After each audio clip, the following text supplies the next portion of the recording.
banyak kita hari ini sudah menetapkan mengambil satu jalan, tapi tidak fokus di jalan yang diambil, malah fokus di jalannya orang lain untuk mencari keburukannya jalannya orang lain.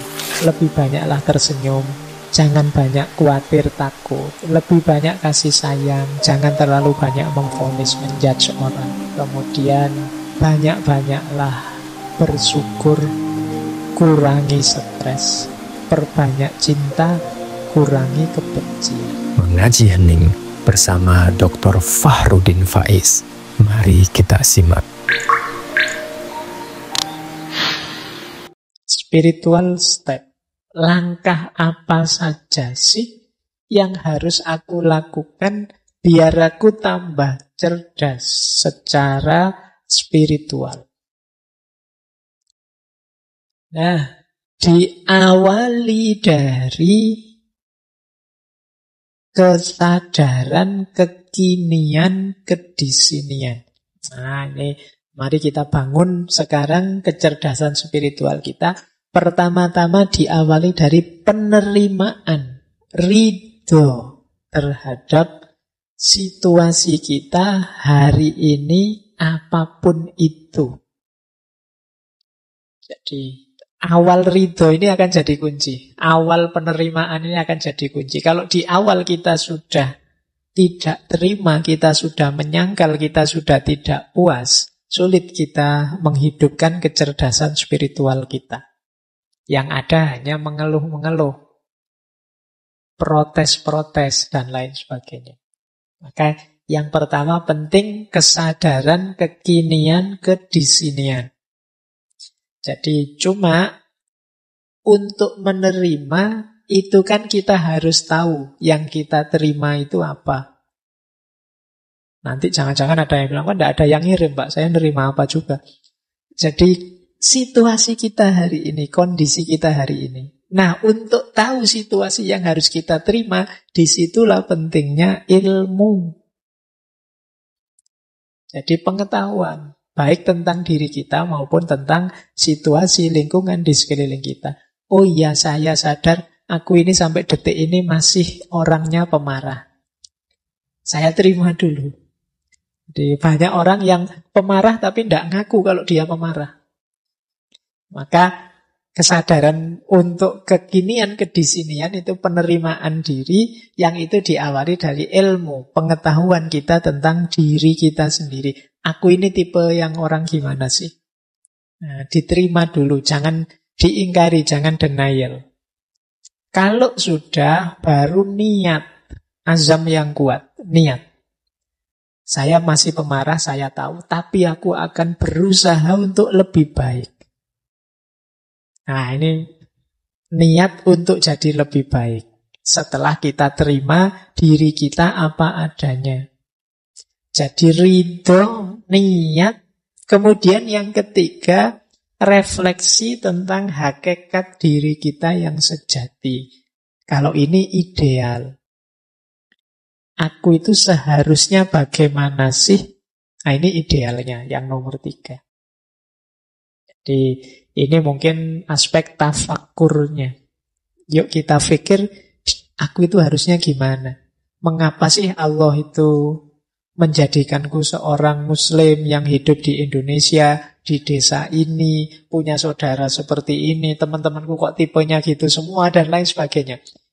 Jadi kita memahami, kalau begitu aku harus apa? Aku harus bagaimana? Diriku harus dibentuk seperti apa? Nah, ini refleksi tentang hakikat diri kita. Kemudian saatnya berjuang, niat yang kuat, kemudian kita tahu target tujuan kita yang ideal tadi, kemungkinan kita akan bertemu banyak halangan dan rintangan.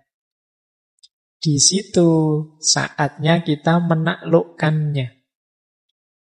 Jadi kita mungkin ketemu kemalasan kita sendiri, kita ketemu teman yang tidak mendukung kita, macam-macam. Nah, itu halangannya. Saatnya kita menaklukkannya. Tapi lagi-lagi kita juga harus ngerti ilmunya. Jadi nanti di setiap tahap itu kuncinya ada di ilmu. Kita harus tahu halangannya apa. Oh, ternyata halangannya itu nafsuku sendiri. Oh, ternyata halangannya itu lingkungan sekelilingku. Oh, ternyata halangannya itu. Nah, ini yang harus dibersihkan. Kalau dalam tasawuf, ini fase ketika kita bersih-bersih diri. Namanya takholli. Setelah itu, kita belajar kemungkinan-kemungkinan yang bisa kita tempuh untuk meningkatkan diri. Saya itu bisa lebih baik kalau pakai jalan ini. Pakai jalan ini juga bisa, pakai jalan itu juga bisa, Pak. Ada banyak kemungkinan. Nah, tapi dari banyak jalan nanti kita pilih satu kan tentunya. Yo, ada banyak jalan kan tidak mungkin kita pilih semua. Nanti pening sendiri. Kalau sudah kita pilih satu, ya kita jalan di satu itu. Meskipun kita sadar orang lain mungkin ngambil jalan yang berbeda, monggo saja. Dan kita komitmen di jalan yang satu itu. Fokus di jalan yang kita ambil untuk memperbaiki diri tadi. Banyak kita hari ini sudah menetapkan mengambil satu jalan, tapi tidak fokus di jalan yang diambil, malah fokus di jalannya orang lain untuk mencari keburukannya jalannya orang lain. Hari ini kan banyak begitu. Saya sudah ambil rute ini deh, tapi kita tidak jalan-jalan. Yang kita lakukan hanya ngeritiki orang lain yang ambil jalan yang berbeda. Wah, jalanmu salah, jalanmu sesat ke sana, yang benar ke sini, yang paling bagus ini. Jadi kita ribut. Menyalahkan jalannya orang lain, tapi kita sendiri tidak jalan-jalan di rute yang sudah kita ambil. Nah, ini juga blunder. Jadi kita tahu yang baik, yang mana, tapi tidak kita jalankan. Nah, ini bagi saya blunder. Apalagi kemudian kerjaan kita hanya mengkritik kiri kanan orang yang berbeda dengan kita. Jadi makanya yang terakhir itu komitmen di satu jalan meski tetap sadar ada banyak jalan yang lain. Nah, ini rute-rute untuk menghidupkan kecerdasan spiritual. Diawali dari kesadaran dan penerimaan, dilanjutkan dengan niat, kemudian merenungi hakikat, selanjutnya menyingkirkan halangan, mempertimbangkan macam-macam jalan, dan pada akhirnya berjalan. Ngambil satu rute yang kita tempuh untuk meningkatkan kapasitas spiritual kita. Kalau kita sukses, kita akan dapat 5 hal itu. Entah satu di antaranya, entah 2 di antaranya. Alhamdulillah kalau bisa 5 di antaranya. Kalau 5 ya berarti bukan di antaranya ya, 5-5-nya. Nah, namanya spiritual gift. Kalau ini mengikuti Dana Zohar tadi. Spiritual gift itu ada 5. Yang pertama, the gift of discernment. Jadi, kemampuan atau anugerah mampu mencerna. Jadi, anugerah mampu mencerna itu kemampuan kita untuk memahami. Itu anugerah. Kalau yang tadi diberi langsung pengetahuan oleh Allah, saya sebut laduni tadi, itu namanya the gift of knowledge. Pengetahuan, anugerah yang kedua. Sebenarnya kita mampu memahami sesuatu itu sudah anugerah. Tidak usah menunggu jadi orang laduni yang tiba-tiba ngerti apa. Tidak. Kamu bisa memahami sesuatu itu sudah anugerah. Banyak orang yang mati-matian ingin memahami, tidak bisa paham-paham. Itu anugerah. Loh, ngaji malam hari ini, itu ada yang pahamnya 10%, ada yang paham 20%, ada yang tidak paham belas ini ngomong apa sejak tadi. Loh, kemampuan memahami itu anugerah sudah. Jangan menunggu, Pak saya belum dapat ilmu laduni, berarti Allah tidak sayang saya level-level. Tidak, kamu bisa memahami saja, itu sudah anugerah spiritual yang luar biasa. Nah, ada level 2-nya anugerah apa? The gift of knowledge. Kalau ini pengetahuan, kalau itu ya mirip intuitif laduniah tadi kalau ini ya. Memang kadang-kadang kita kejar tidak dapat-dapat, tiba-tiba oleh Allah dianugerahi pengetahuan. Itu namanya the gift of knowledge. Kita baca-baca buku, tidak dapat ide. Lagi nongkrong di angkringan malah, wah ada ide baru nih. Itu namanya the gift of knowledge. Jadi bagian dari sayangnya Allah pada kita, spiritual gift. Yang ketiga, the gift of wisdom. Kalau ini lebih dalam daripada sekedar knowledge. Wisdom itu kemampuan kita menemukan hubungan antara pengetahuan dengan kehidupan nyata. Itu namanya wisdom. Jadi, kalau tadi kan sekedar pengetahuan. Kalau wisdom itu kita tahu pengetahuan ini pasnya digunakan, manfaatnya digunakan itu di mana, kapan, dalam situasi apa. Ini namanya wisdom. Jadi, makanya filsafat itu cinta kebijaksanaan. Love wisdom. Berarti dia tidak sekedar berhenti di kebenaran, tapi dia juga membahas bagaimana kebenaran ini pasnya digunakan. Kapan, dalam situasi apa, untuk apa. Nah, ada yang lebih dalam daripada wisdom, yaitu the gift of prophecy. Kalau ini bahasa literalnya nubuat. Kalau dalam Islam nubuwah. Kalau ini secara umum biasanya diartikan orang yang punya profesi itu orang yang bisa membaca secara luas dalam segala sesuatu, tidak hanya di masa kini tapi juga di masa depan dan masa lalu. Ini orang yang mendapatkan anugerah profesi jauh lebih dalam daripada wisdom karena jangkauannya jauh lebih luas, lebih dalam, lintas waktu. Ini namanya profesi nubuah. Kalau dalam Islam jenisnya kenabian. Ada lagi yang lebih dari itu, namanya the mind of God.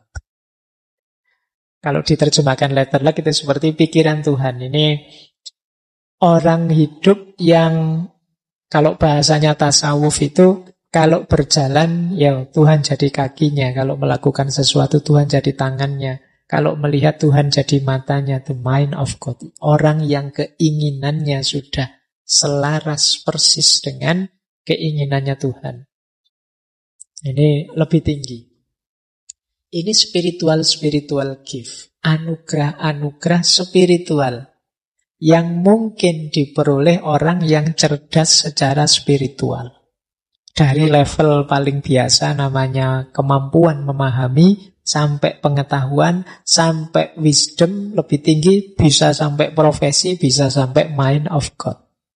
Sufi-sufi tertentu itu kadang orang menyebutnya sampai di level mind of God. Baik, ya ini gambaran saja. Setelah tadi berusaha macam-macam, sekarang ada buahnya. Yuk, kita lanjutkan. Nah, kalau tadi buah dari sisi kapasitas spiritual, kalau ini buah dari sisi hidup konkret kita. Orang yang cerdas spiritual itu orang yang hidupnya pertama semangat dan seimbang. Jadi bukan orang yang loyo, males-malesan, rebahan tidak jelas, tapi semangat, penuh semangat. Dan seimbang. Seimbang itu ya tidak terlalu kayak tadi, tidak terlalu berat di spiritualnya saja, melupakan emosional, melupakan intelektual, tapi ya imbang, ya dunia ya akhirat, ya lahir ya batin. Tidak kok batinnya canggih luar biasa, tapi lahiriahnya sakit-sakitan, tidak. Seimbang. Jadi semangat dan seimbang. Kemudian orang yang cerdas spiritual itu biasanya mampu mengontrol diri dan mengontrol emosinya. Karena saya bilang tadi ya, spiritual intelijen atau kecerdasan spiritual itu mengatasi semuanya. Jadi tidak mungkin orang cerdas spiritual tidak cerdas secara intelektual, tidak cerdas secara emosional. Pasti sudah ada di level tertentu dalam hal intelektual maupun emosional. Jadi dia pasti mampu mengontrol diri dan emosi. Kemudian reflektif dan introspektif. Jadi mampu muhasabah. Orang yang hidupnya tidak asal-asalan. Tapi hidup yang serba hati-hati, penuh refleksi. Nah, kemudian cerdas spiritual itu orang yang siap naik dan siap turun. Dalam tanda petik ya. Nanti jangan diartikan letterlek. Jadi siap naik itu orang yang sukses, ayo siap mentalnya. Gagal juga tidak masalah, siap juga. Ditakdir seneng, alhamdulillah.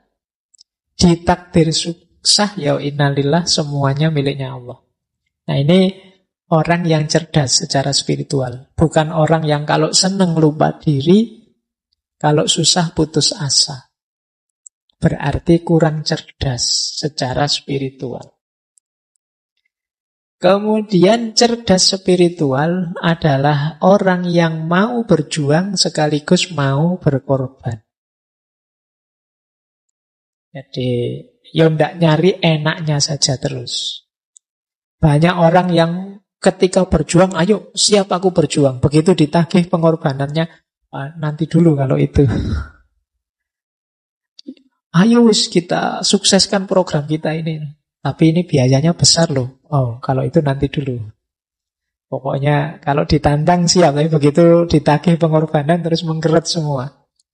Nah, orang yang cerdas spiritual yuk siap berjuang sekaligus siap berkorban. Nah, termasuk yang keenam, cerdas spiritual itu hidup dalam cinta dan pengabdian. Jadi hidup yang tidak egois, hidup yang ingin kesuksesan, tidak dinikmati sendiri tapi juga berbagi dengan yang lain. Penuh cinta dan pelayanan pada sesama. Nah ini ciri-ciri cerdas spiritual. Nah sekarang strateginya. Ini tipsnya. Ada rumus hati. Heart. Ini singkatannya. Ini biar kayak stand up itu terus ada singkatannya.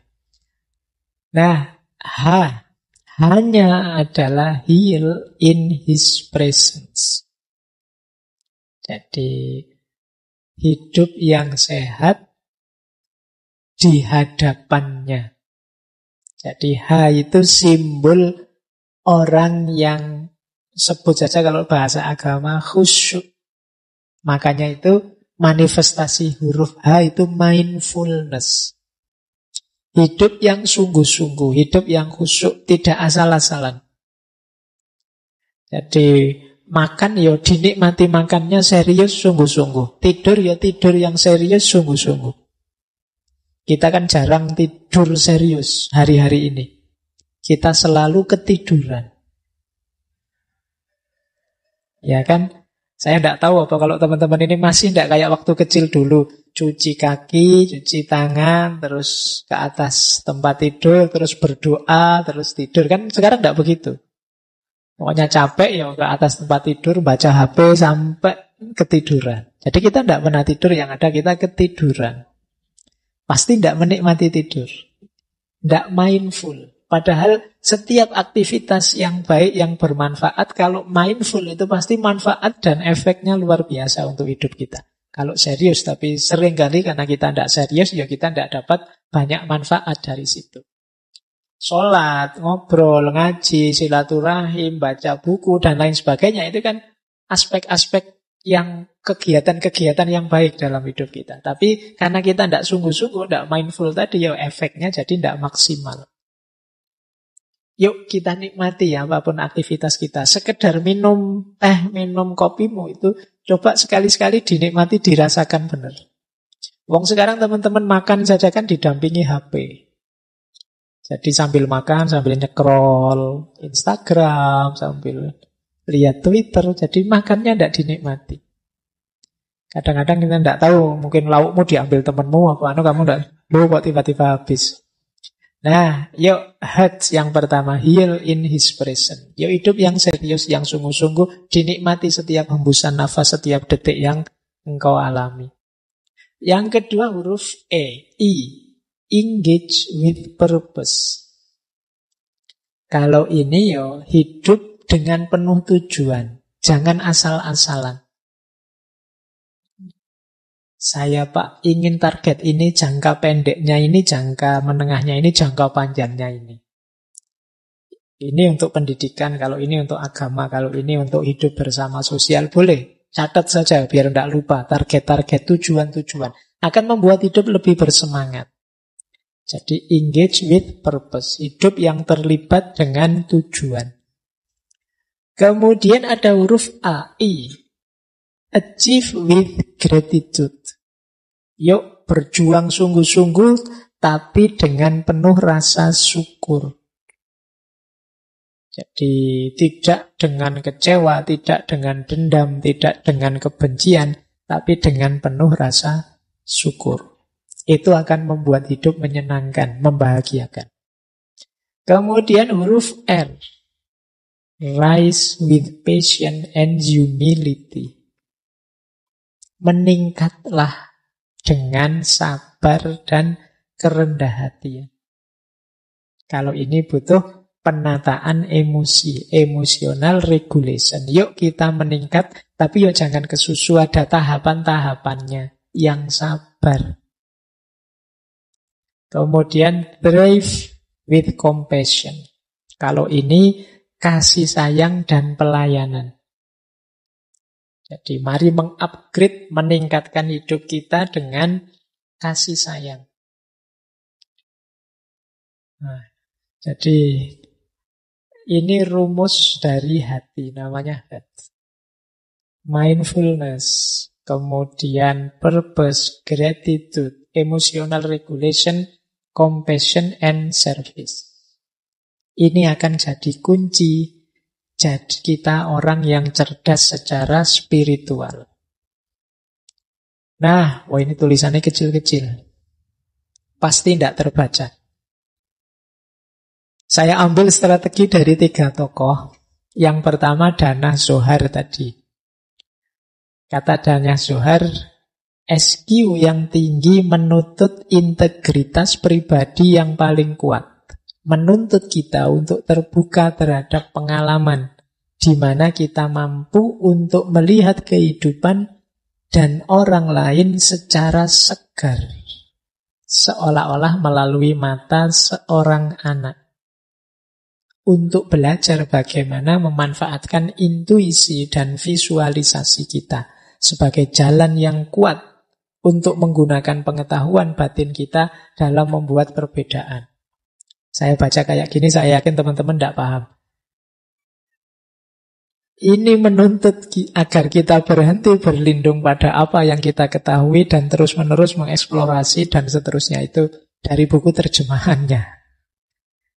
Jadi nanti ya saya jelaskan saja. Saya baca dulu. Yang kedua dari Hank Scrum. Intinya sama, 3 strategi ini. Apa yang menjadi nasihat terbesar sepanjang masa? Kata Scrum, tetaplah seperti anak kecil. Sebenarnya nasihatnya Dana Zohar tadi juga mirip. Menyuruh kita yuk murni lagi seperti anak kecil. Anak kecil itu bagaimana? Terbuka.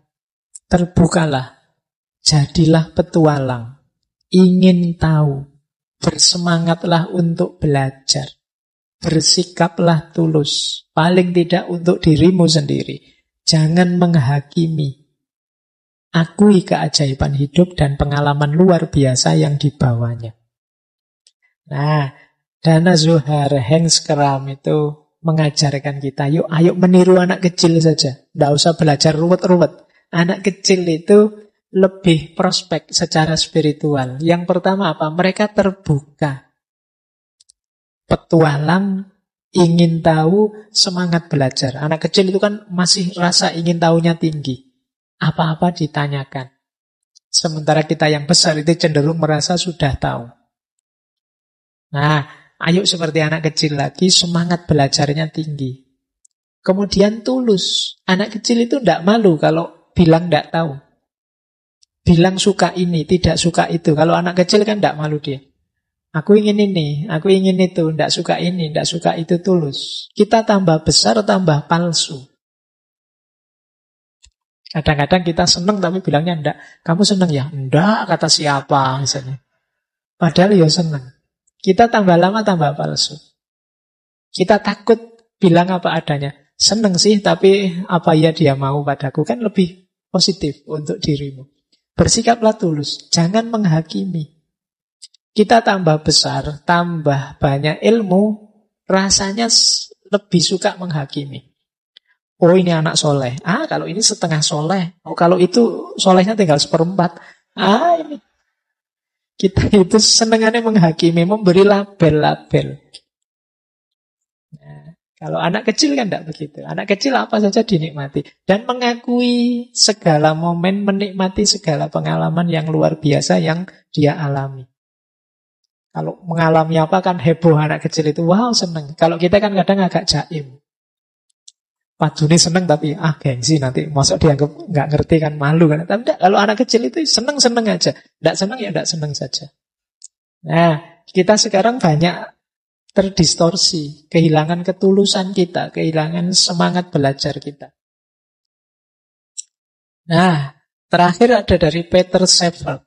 Ini juga strategi. Dia mengkritik kita. Kelangsungan hidup itu cirinya hewan. Motivasinya ketakutan. Sekedar survive, kelangsungan hidup itu kan survive. Itu tidak cocok untuk makhluk spiritual. Kalau makhluk spiritual seperti kita, itu keingintahuan, kasih sayang, dan kreativitas. Itu kuncinya. Motivasinya cinta. Nah, jadi kalau jawaban kita hidup yang penting jalan, yang penting hidup, yang penting sehat, nyaman kan gitu aja, itu tidak manusia. Kalau sekedar nyaman ya binatang juga nyari nyaman, nyari enak dan nyari hidup. Kalau manusia tidak di situ. Kalau sekedar itu ya level kita turun. Makhluk spiritual itu cirinya ingin tahu, kasih sayang dan kreativitas. Jadi melahirkan hal-hal yang baru. Nah ini dari Peter Shepard.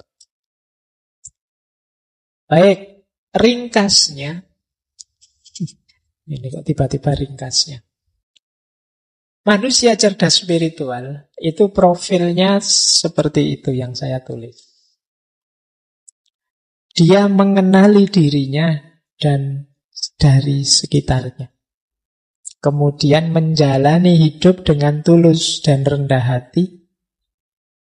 Dia sadar batas pengetahuannya, percaya pada kebijaksanaan hidup.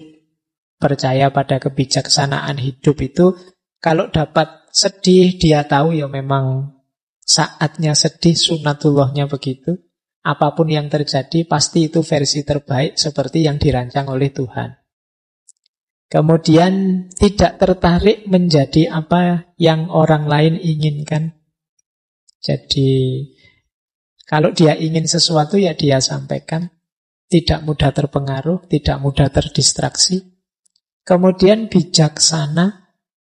Kemudian dermawan, memberi tanpa mengharap balasan. Kemudian orangnya tenang. Tidak mudah panik, tidak mudah heboh. Kemudian merangkul siapapun yang hadir dengan rasa bersyukur. Jadi tidak milih-milih orang, tidak memilah-milah orang, melabel-labeli orang. Membersihkan diri dari keterikatan dunia. Dan yang terakhir, menspiritualkan pengalaman. Menspiritualkan pengalaman itu tadi ya, pengalaman apapun dihubungkan dengan Tuhan, dihubungkan dengan yang maha tinggi. Uang itu duniawi, kita spiritualkan dengan cara kita menyedekahkannya. Kambing kita itu harta duniawi, kepemilikan duniawi, kita spiritualkan dengan cara kita korbankan. Jadi ini namanya menspiritualkan pengalaman. Makan kita itu sebenarnya urusan perut saja, kesehatan duniawi biasa. Kita spiritualkan dengan cara kita niat makan biar kuat jasmani rohani untuk ibadah menjalankan amanat hidup dari Allah. Ini namanya menspiritualkan pengalaman. Jadi pengalaman apapun kita sambungkan dengan yang maha tinggi, dengan Allah. Baik, saya kira itu. Masih ada beberapa quotes yang saya bawa sehubungan dengan kecerdasan kita hari ini ya. Ini ada kritik dari Martin Luther King Jr. Kapan-kapan kita angkat beliau di ngaji filsafat. Kata Martin Luther King, kekuatan ilmiah kita hari ini itu sebenarnya telah melampaui kekuatan spiritual kita. Kita mampu membuat peluru kendali, tapi kita tidak mampu mengendalikan diri. Jadi, kita bisa membuat peluru yang bisa kita kendalikan. Padahal peluru itu kan sulit untuk dikendalikan, tapi kita bisa. Sayangnya, kita tidak mampu mengendalikan diri. Jadi, ini PR kita. Maksudnya intelijensi intelektual kita luar biasa, tapi emosi dan spiritual kita masih tidak secanggih intelek kita. Ini kritiknya Martin Luther King. Ada lagi Charles Bukowski.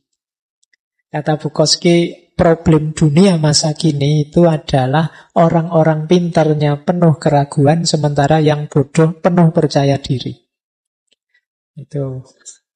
Ini masalah ini hari ini ya.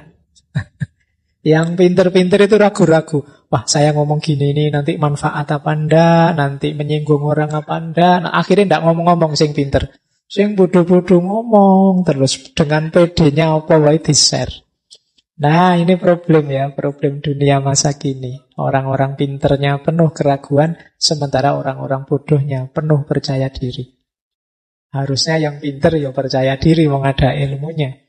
Yang bodoh, yang ragu-ragu, aku ini tidak ngerti apa pantas ngomong. Tapi sekarang kebalik. Baik, ada lagi quotes. Kalau ini filosof, menurut saya menarik. Agustinus. Jadi Tuhan seakan-akan tidak mengindahkan doa kita. Padahal dia selalu siap memberikan cahayanya kepada kita. Bukan cahaya yang terlihat, tetapi cahaya intelektual dan spiritual. Namun kita tidak selalu siap untuk menerimanya. Karena kita menjauh dan mengabaikannya demi keinginan akan hal-hal yang sementara. Jadi Tuhan itu sebenarnya siap dan telah memberikan kita anugerah-anugerah yang luar biasa. Tapi sayangnya kita tidak siap. Kenapa tidak siap? Yang kita minta hal-hal yang biasa-biasa dan sepele. Sehingga apa? Wadah kita tidak cukup untuk menerima anugerah Tuhan yang luar biasa. Sehingga terus kita protes, ya Allah aku minta ini saja kok tidak dikabulkan. Padahal Allah sudah memberi yang jauh lebih luar biasa daripada yang dia minta. Ini katanya Agustinus. Sayangnya, karena kita fokusnya pada hal-hal remeh yang kita minta, sehingga anugerah Allah yang luar biasa itu meleset. Tidak bisa kita terima. Jadi ini situasi kita, kata Agustinus. Ya Allah, semoga nanti saya kalau ujian mata kuliah ini nilainya ya minimal B lah ya. Itu kan kecil. Itu urusan sederhana sekali yang kita minta. Padahal Allah itu anugerahnya jauh lebih besar dari itu. Katanya Agustinus, cahaya intelektual, cahaya spiritual. Karena kita menyiapkan wadah yang sangat kecil, akhirnya anugerah Allah yang sangat besar tidak tertampung. Terus kita mengeluh, seolah-olah Allah tidak memberi apa-apa, tidak peduli sama kita. Nah, ini juga perlu kita renungkan. Jadi titik renungannya terletak, jangan-jangan ada sangat banyak anugerah dari Allah yang selama ini aku abaikan. Karena aku tidak punya wadahnya, karena pintuku tertutup untuk itu, karena aku tidak tahu Allah sudah memberi sedahsyat itu. Nah, terakhir, ini dari Roy Bennett. Kata dia, more smiling, lebih banyaklah tersenyum. Jangan banyak khawatir, takut. Lebih banyak kasih sayang. Jangan terlalu banyak memvonis, menjudge orang. Kemudian banyak-banyaklah bersyukur, kurangi stres. Perbanyak cinta, kurangi kebencian. Ini kunci dari kecerdasan spiritual. Banyak senyum, jangan terlalu banyak khawatir. Wajah yang khawatir itu kelihatan pasti. Kamu mengkhawatirkan masa depanmu, mengkhawatirkan kuliahmu, mengkhawatirkan saya nanti laku apa enggak ya Pak, mengkhawatirkan. Loh, itu mesti kelihatan di wajahmu. Mesti mengurangi senyummu. Perbanyak compassion, kasih sayang. Lebih fokus pada aspek yang membuat kita sama, kita sesama manusia, sama-sama hidup saat ini, sama-sama saling membutuhkan. Jangan melihat label-label yang berbeda sehingga memancing kita untuk memberi judgement, memvonis orang. Banyak bersyukur, jangan banyak stres. Terakhir, banyak cinta dan kurangi kebencian. Ini nanti menurut saya jadi kunci-kunci besarnya dari kecerdasan spiritual. Terima kasih sudah menyimak. Semoga channel Mengaji Hening bersama Dr. Fahrudin Faiz selalu bisa memberikan ilmu, motivasi, dan kebermanfaatan. Salam sehat dan bahagia.